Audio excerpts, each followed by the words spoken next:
There you are. Hello. Hello. Well, so are we ready to wrap this up for another year? We are. I believe we are. Okay, well, great.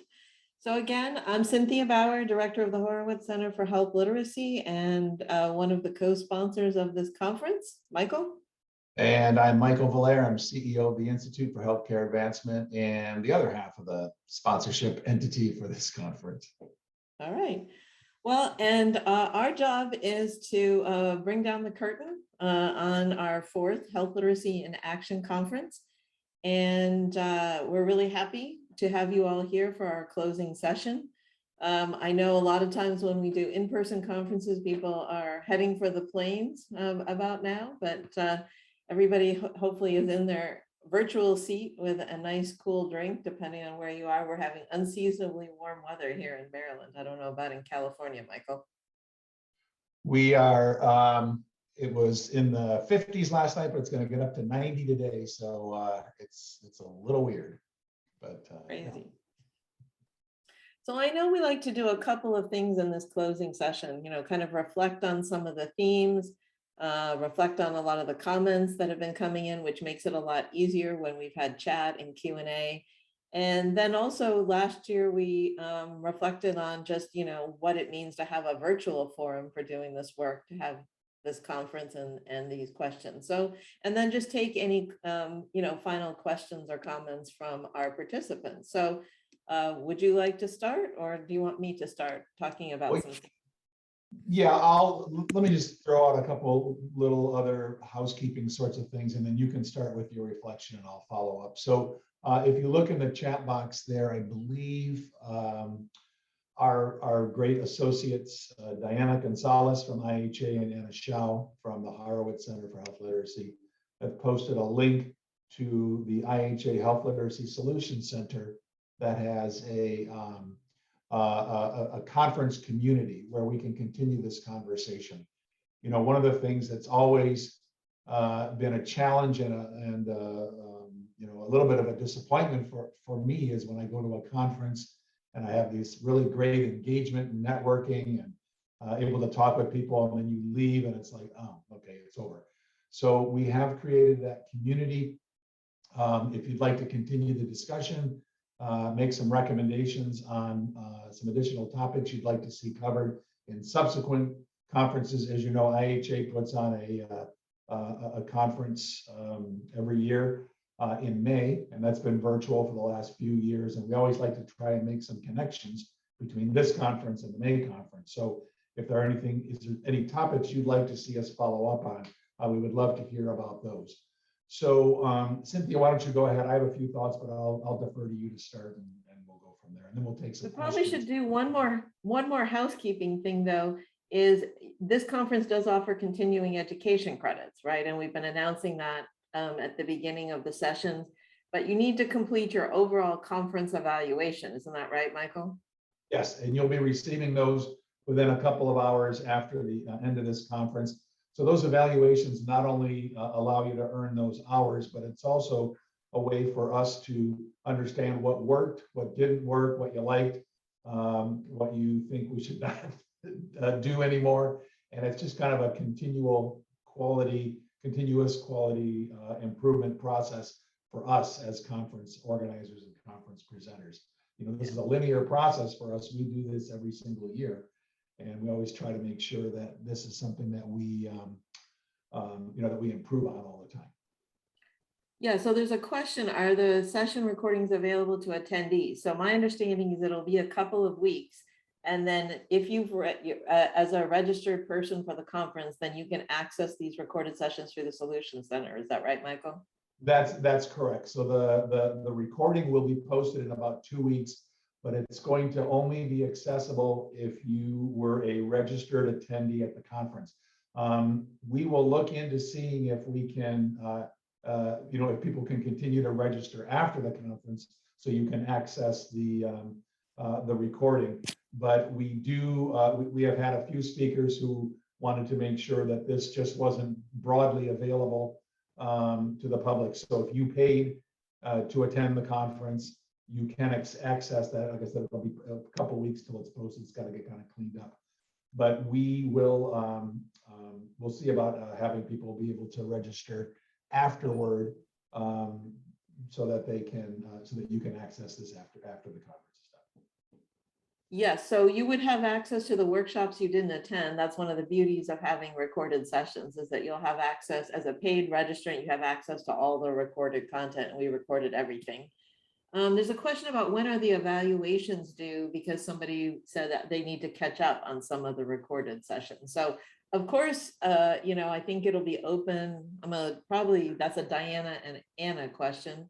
Are we going to leave it open maybe for a week or two to accept evaluation? October 29th, there you go, October 29th. So please, if you can, catch up on the recorded sessions that you missed by October 29th. We do read as a team, we get together, we read the evaluation separately, and then we get together as a team and debrief about them. And as Michael said, we talk about what to,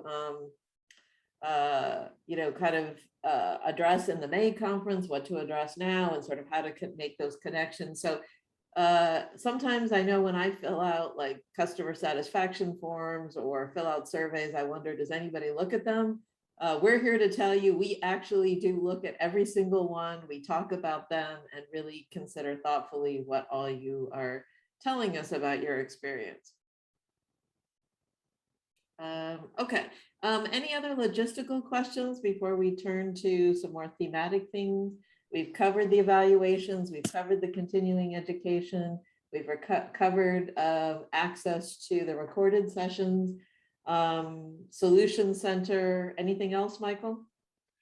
No, I think that's about it. I mean, you know, again, we appreciate everybody being here. Looks like we've actually have a pretty good retention rate from the folks who are attending the last session to now. So thanks for being here. So again, Cynthia and I are going to kind of offer up some of our thoughts, and we would love to see if you have a question, post that in the Q&A.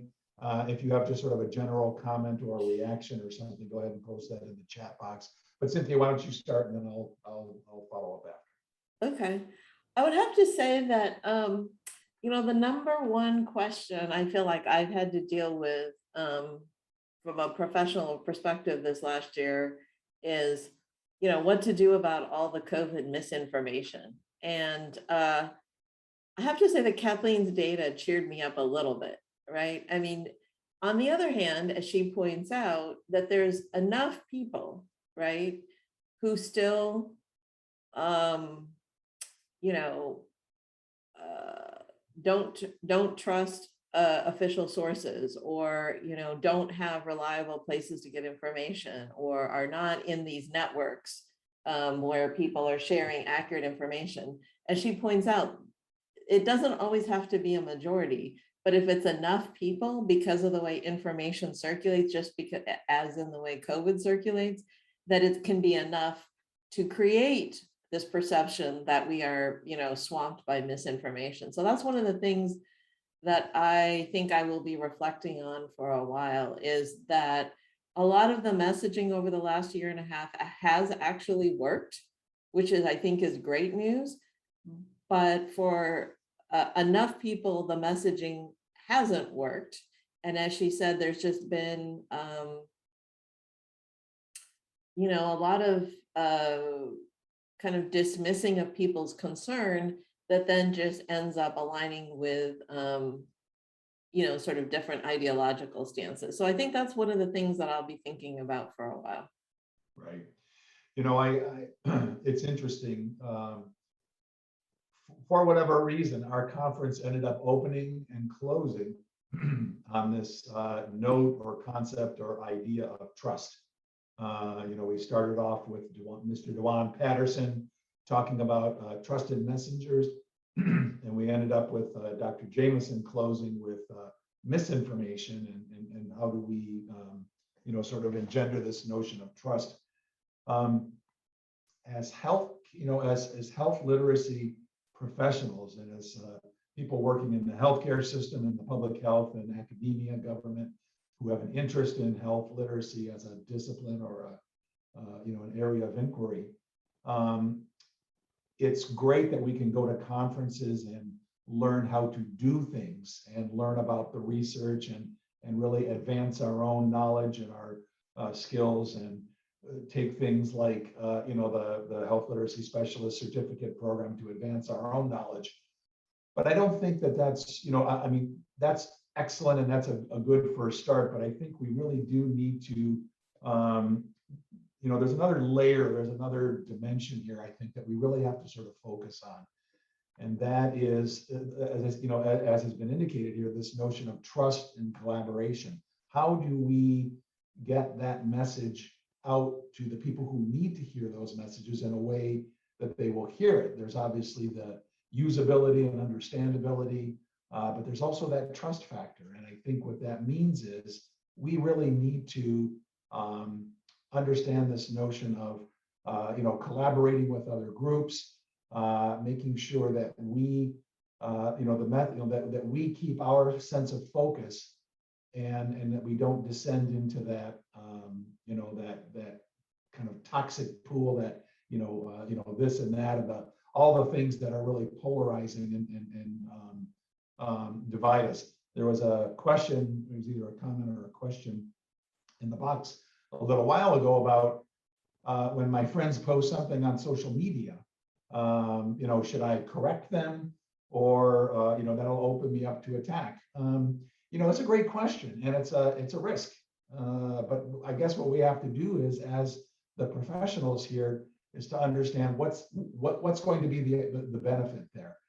Can we engage with that person and ask them to question their own perceptions and where did they get that information from, and not just say you're wrong, but just to say, gosh, I heard something a little different. Let's talk about this and engage in those kinds of conversations. So I think there's in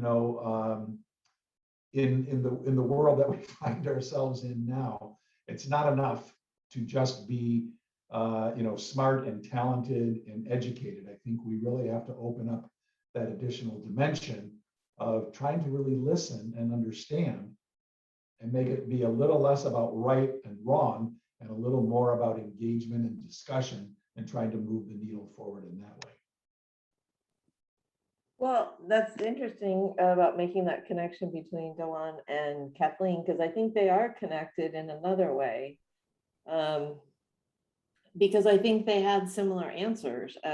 So Kathleen kept talked about gist, right? And there were some questions about this. Gist is that takeaway, right? And it's not, she didn't contrast it to verbatim, but verbatim means word for word, right? And but gist is often contrasted with verbatim. Gist is like, you can get the main idea in your own words, and you don't have to have it verbatim as the sender gave you that message. And Dawan talked about that in terms of the trusted messengers not just being representative of a community, but really being of that community in an authentic way. And I think Kathleen was saying something similar, is that we have more influence in our own personal networks than we might realize.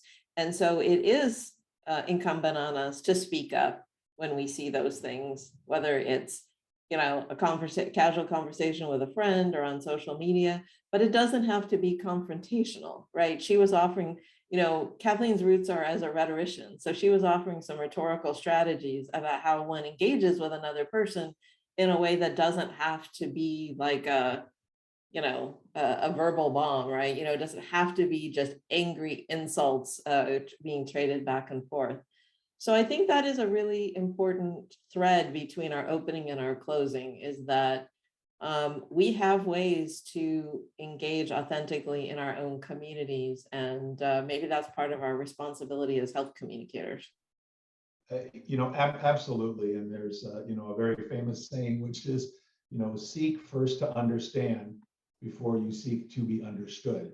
And I think it's really what that means to me is, to really try and put ourselves in the place where the other person or the other group, or who we're trying to reach, put ourselves in their position and really try to understand, what do they need? where are their fears, where are their concerns, where are their, what they might call gaps, not what we call gaps, but what they would call gaps, and try to address those first. And that's really about, those really speak to the concepts of trust and engagement and just listening.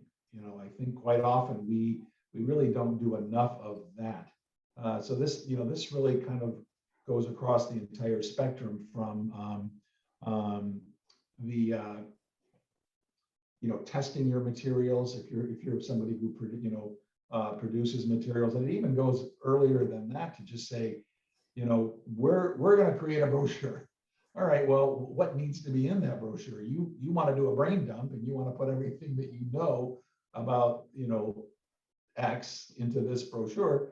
But the people who are going to receive that, do they need everything that's in that dump? Let's talk with them first. Let's understand what they need, and then let's go directly and speak directly to that. So, yeah, I think you're right. There is, I just see it as another dimension, another layer, one that we, as a field, as a discipline, can really try to focus on. Have that be more part of our conversation, so that's more in our focus, in our area of awareness, and really practice that more. So we do have one question that came in, and it's about being a public health professional as well as a health journalist, and just sort of keeping up with all the information and just some of the challenges out there. And in Kathleen's session, several people had also commented just about the incentives for different media, right, to do some of the things she was talking about, sensationalizing. And I think that COVID has made all of these issues more prominent, more, as they say, salient, but certainly they're not unique to that. I moderated our opening session this morning, that talked about the diabetes work that we're helping with here in Maryland. And a lot of it was about the policy structure, right? Because this is a conference in which we try and emphasize both practice and policy. But there's several of the speakers also alluded to a lot of the misinformation and misunderstanding about diabetes, which is, longstanding and presumably much better known health issue than COVID. So I think this issue of how prepared are communicators in different positions, whether it's as a public health professional or a journalist, I know that's something near and dear to your heart. Diana did respond to somebody's question about the health specialist certificate, but is there anything else that you would like to add apart from what's already on your website? Because we do know that making sure we have a trained trained health communication workforce is something that's near and dear to both of our hearts. And that's one of the reasons for the conference. So is there anything in our last few minutes that you'd like to say about the certificate program or any other things you're doing to help with professional development? Well, again, I mean, I think, the way that we make change is by, demonstrating leadership. And, leadership is really that notion of, kind of understanding where you've been, where you are, what you have, where you want to go to, and listening to a lot of different voices, and really helping and empowering people to move forward. I mean, you show leadership, number one, by example, and number two, by recognizing that there are others who are just as smart, if not smarter than you, and helping to elevate them and move them forward. So, when you become educated in a broad, scope of areas that, as the certificate program does, and I'm sorry, I don't mean this to be just a big plug, but this was, representatives from the health literacy community who decided these are the things that you should be able to know and be able to do in order to be, considered a specialist. So that's kind of, once you get that grounding, that's just the starting point. Then it's like, what do you do with that? So in an organization, if you start to lead the efforts to become a health literate organization, if you're in the community and you understand how to bring together partners, if you are in government or you are in, another area that could affect policy, and you understand the aspects of policy and what makes for good policy, and in education, what are the components, all of those different pieces. Those are the ones that you can actually impact and move forward. It's goes back to the question, if not now, when? If not me, who? And I mean, I think we need to, as a discipline and as a field, take that step and be those leaders and be those agents of change. And the way that we really do that is by understanding who we're serving and how can we provide them with the agency to be able to do the things that they need to do. We can only recognize and make suggestions and, to help move things forward. We're not going to, we're not the omnipotent deities that can wave the wand and change things, but we do know how to listen, and we do know how to ask questions so that we can understand, so that we can be, those agents of change and help to move those things forward. And I think that's what these conferences can really remind us of and help us think about. And that's, frankly, I think that's really the value of our role. Well, we just have a couple of minutes left, and I know people have been very gracious to, if you're on the East Coast, stick with us through Friday afternoon. If you're in other time zones, you're still wrapping up your morning and heading towards lunch or something, some other meal of the day. I think my final thought is I'd really like to see the conversation that we started in our opening session on what is going to happen with all those advancing health literacy grants. See that continue through our conferences, because this will be over the next couple of years, and maybe even use the Solution Center, because I heard a lot of similarities among what our grantees are going to be doing. And I'm sure there were a few other grantees who had joined and introduced themselves in the chat.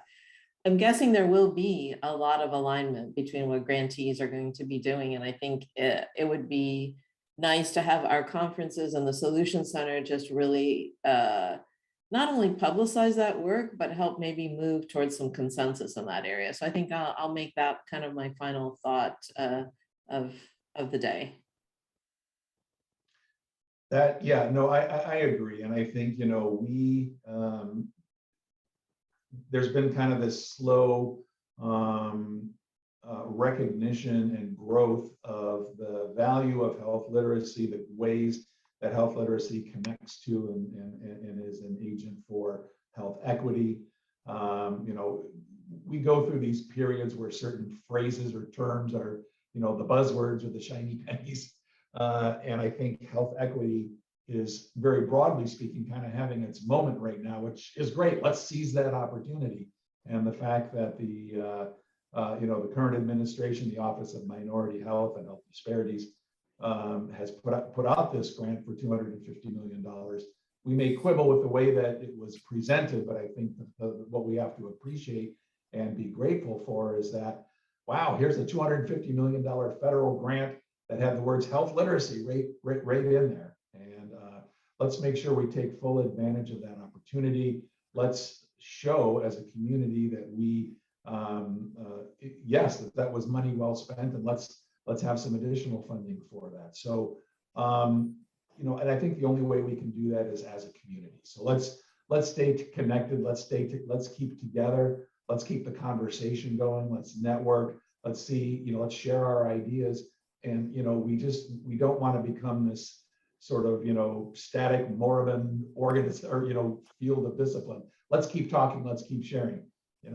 Let's put out 10 ideas. If 3 of them work, that's great. I think, 300 batting average in baseball will get you to the Hall of Fame. So let's keep thinking. Let's keep trying. And I agree. Let's, I think, all of us are smarter than one of us. So let's keep that conversation going. Let's keep that sense of community and support one another, talk to one another, ask questions. Let's learn. Let's keep our curiosity, lifelong learning.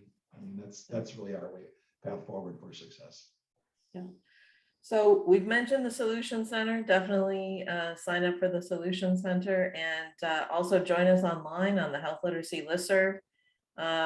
So thank you all for joining us for the last 2 days.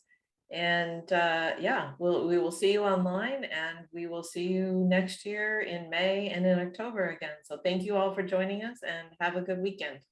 Thank you, everybody. Stay safe, stay well, and we'll see you soon. Take care.